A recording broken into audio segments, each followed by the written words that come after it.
here to analyze former D.C. homicide detective Rod Wheeler and defense attorney Anna Yum. Welcome, both of you. Rod, hey, I think the second part of that, great bodily harm, imminent death, seems that standard has been met here, unless the prosecution's hiding something and going to spring something upon us. Tell me I'm wrong. Well, no, I think at this point, Sean, you are correct. I mean, when you actually look at all of the evidence that's been presented up to this point, I'll tell you, I haven't heard, the clear and convincing evidence that George Zimmerman actually committed a crime. However, if you look at the second part of that law, that self-defense law, it makes it clear, Sean, that you cannot put yourself in a position whereby you have to use deadly force. So in other words, you can't start a fight, you can't pick a fight, and then because you're losing the fight, now you're going to pull your gun. But the jury heard today, which is amazing, because by introducing that tape, the jury heard George Zimmerman, in his own words, say that he was walking back to the car and he got hit, blindsided, and that he was going to lose consciousness, all the other things. That's right. And they heard, well, Sean, they heard version 3. I'm sorry. Go ahead. Go ahead. Anna? Oh, well, what I wanted to say, Sean and Rod, is that the issue here is that it's not what actual injuries that George Zimmerman sustained, but what was his reasonable belief at the time? Did he reasonably believe that he needed to defend himself against imminent great bodily harm or death? And the problem that I have with what the prosecution is doing right now is that it's almost as though they would have the jury believe that there has to be some sort of checklist. If there's a broken nose and a broken jaw, that means that you can claim self-defense.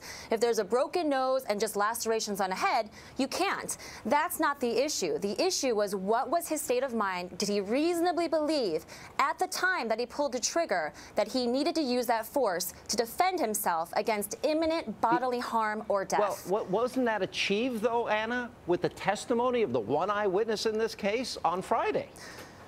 And I hear you on that, Sean. I think that with the witness saying that, it was achieved. But by virtue of the prosecution introducing George Zimmerman's own statements during their case in chief, it just bolsters what he's been saying from the beginning, which is, I needed help. I needed help. Someone, please help me. And he said it 14 times. Yeah, well, but Anna, I found out one piece of evidence.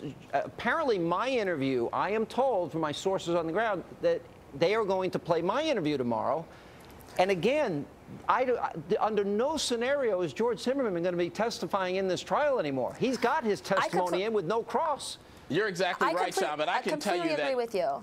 Yeah, Sean, your interview, Sean, I think is going to be version 5 of 4 versions that we've heard so far. And I think, Sean, that's going to be the strategy that the prosecution is going to use. They're clearly trying to show that everything this guy said has changed 3 or 4 times, and I think that's the only route they're going down at this point. But that's clearly, not, this case, this case is not a case of second-degree murder. They might have little minute differences, but the main story remains the same and has been totally consistent throughout. That's what's...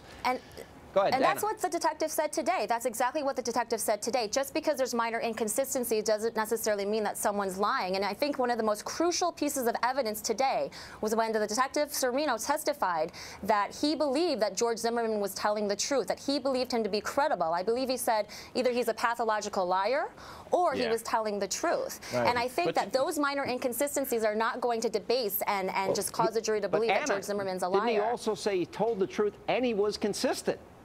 That doesn't help the prosecution. Yeah, but that's not unusual, guys. I mean, but Anna, you know yourself as a former prosecutor, a lot of times we will get suspects in, and they're going to be very consistent, especially if they are a pathological liar. So you can't really say that that's evidence in and of itself. Again, I don't think the prosecution has clearly made their case. I think there's going to be more evidence that comes along. We have to be fair to Zimmerman, but we also have to be fair to Trayvon.